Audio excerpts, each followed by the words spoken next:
അട്ടപ്പാടിയിലെ അംഗൻവാടികളിലേക്ക് ഭക്ഷ്യധാന്യം വാങ്ങിയതുമായി ബന്ധപ്പെട്ട അഴിമതി കേസിൽ അന്വേഷണം അട്ടിമറിച്ചു. ആദിവാസി ഊരുകളിലെ കുട്ടികൾക്കും ഗർഭിണികൾക്കും വിതരണം ചെയ്യാനായി ഗുണമേന്മയില്ലാത്ത ഭക്ഷ്യധാന്യങ്ങൾ വാങ്ങിയ കേസാണ് അന്വേഷണം പൂർത്തിയാക്കാതെ അട്ടിമറിച്ചത്. അട്ടപ്പാടിയിൽ ശിശുമരണങ്ങൾ വ്യാപകമായി റിപ്പോർട്ട് ചെയ്യപ്പെട്ട 2013 തൊട്ടുമുമ്പത്തെ വർഷങ്ങളിൽ അംഗൻവാടികളിൽ കൂടി യാതൊരു ഗുണമേന്മയുമില്ലാത്ത ഭക്ഷ്യധാന്യങ്ങളാണ് വിതരണം ചെയ്തിരുന്നത് എന്നത് സംബന്ധിച്ച ആരോഗ്യവകുപ്പിന്റെ റിപ്പോർട്ടാണിത്.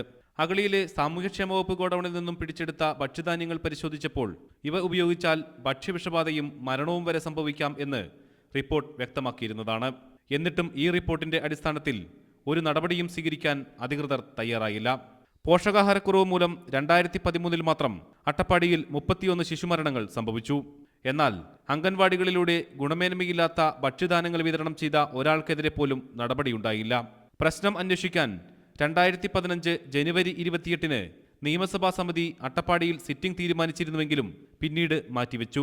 അതോടെ ഇത് സംബന്ധിച്ച അവസാന അന്വേഷണവും മരവിച്ചു. അട്ടപ്പാടിയിൽ ആദിവാസികൾക്കും അല്ലാത്തവർക്കും വരുന്ന ഫണ്ടുകൾ കൊള്ളയടിക്കുവാനുള്ള ഒരു വലിയൊരു ഫോക്കസ് ഇവിടെയുണ്ട്. ഇവിടെ അഴിമതിയിൽ മുങ്ങിക്കുളിച്ച് നിൽക്കുന്ന 20 വർഷങ്ങളായിട്ട് തുടർച്ചയായിട്ട് 20 വർഷത്തിൽ പരം ജോലി ചെയ്ത സർക്കാർ ഉദ്യോഗസ്ഥന്മാരുണ്ട്. അവർ വീണ്ടും വീണ്ടും അട്ടപ്പാടിയിൽ ജോലി ചെയ്യണമെന്ന് പറഞ്ഞ് അനുമതി ചോദിച്ചു വാങ്ങുകയാണ്. എന്നാൽ നല്ല ഉദ്യോഗസ്ഥന്മാരെ മുഴുവൻ 1 വർഷം അല്ലെങ്കിൽ 2 വർഷം കൊണ്ട് ഇവിടുന്ന് സ്ഥലം മാറ്റുന്ന പ്രവണതയുമാണ് ഉണ്ടായിട്ടുള്ളത്. കുട്ടികൾക്ക് പുറമെ ഗർഭിണികളും കൗമാരക്കാരായ പെൺകുട്ടികളുമാണ് പോഷകാഹാര വിതരണ പദ്ധതിയുടെ ഗുണഭോക്താക്കൾ.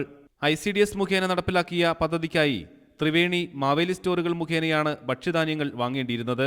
എന്നാൽ മാനദണ്ഡങ്ങളൊന്നും പാലിക്കാതെ സ്വകാര്യ വ്യക്തിക്ക് കരാർ നൽകുകയായിരുന്നു. ഇത് സംബന്ധിച്ച അന്വേഷണമാണ് ഇപ്പോൾ നിലച്ചിട്ടുള്ളത്. ക്യാമറാമാൻ പ്രജിത് കോങ്ങാടിനോടൊപ്പം പ്രസാദ് ഉടുമ്പിശ്ശേരി, ന്യൂസ് 18.